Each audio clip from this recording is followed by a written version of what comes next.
जोहार। एक बार हाथ उठा के बोलिएगा मेरे साथ, जोहार। हार्दिक हार्दिक अभिनंदन, हार्दिक शुभकामनाएं। आज का इस प्यारा से मेला में आए हुए तमाम दर्शकों को उर्मिला महंतो की ओर से तथा हमारे लिटिल स्टार म्यूजिकल ग्रुप की ओर से हार्दिक हार्दिक अभिनंदन है, हार्दिक स्वागत है। मंच पर उपस्थित तमाम हमारे अतिथियों को हमारे ओर से प्रणाम है। यहाँ आए हुए तमाम माताएं बहनें को, तमाम हमारे बुजुर्गों को हमारे ओर से प्रणाम है, जोहार है। काफी साल पहले इसी मंच पर हम आए थे। शुरुआती दौर था मेरा नागपुरी संगीत दुनिया में, उस समय आए थे और काफी दिन से मुझे ये इंतजार था, ये मंच फिर से मुझे कब मिलेगा। और फिर से आज इस मंच पर बहुत खुशी हो रही है। इस कमेटी के बाद तमाम कर्मकर्ताओं को तहे दिल से धन्यवाद देना चाहूंगी, जिन्होंने आज हमें इस मंच पर फिर से याद किया।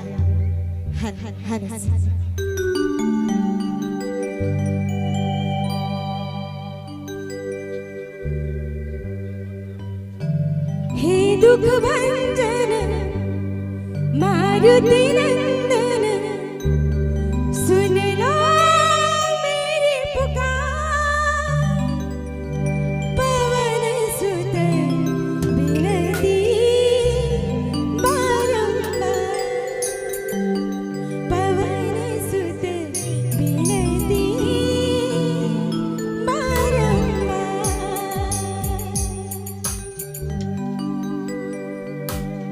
हरे दया मैया,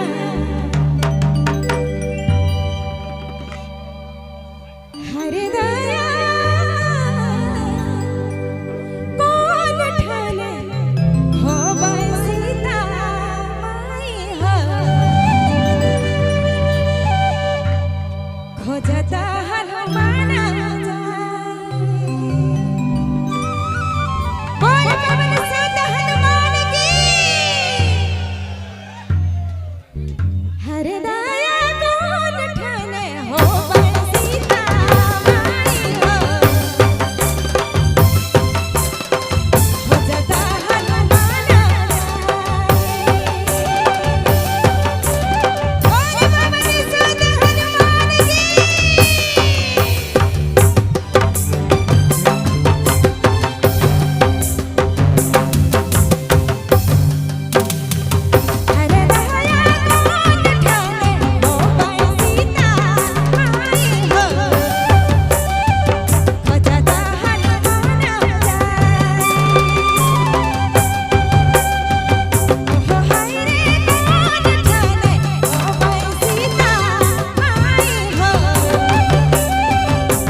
जी हाँ, अपने नाम सुना था संजीत बाबू रिंगाल बेरा।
जी हाँ अपने नाम सुना था संजीत बाबू रिंदाल बेरा।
हनुमान जी माता सीता के समक्ष प्रकट होते हैं, तब सीता मैया उन्हें देखकर घबरा जाती है।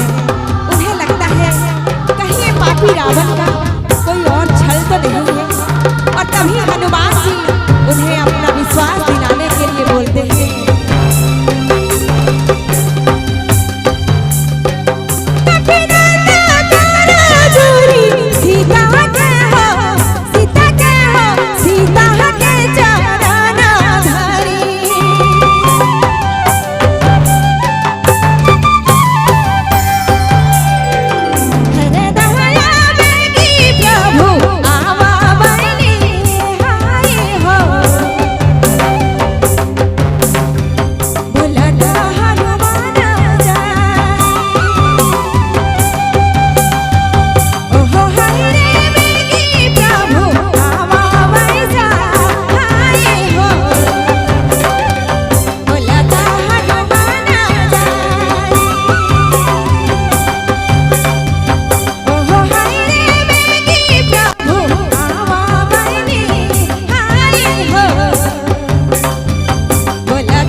जी हाँ अपने नाम सुना था संजीत बाबू रिंदाल बेरा।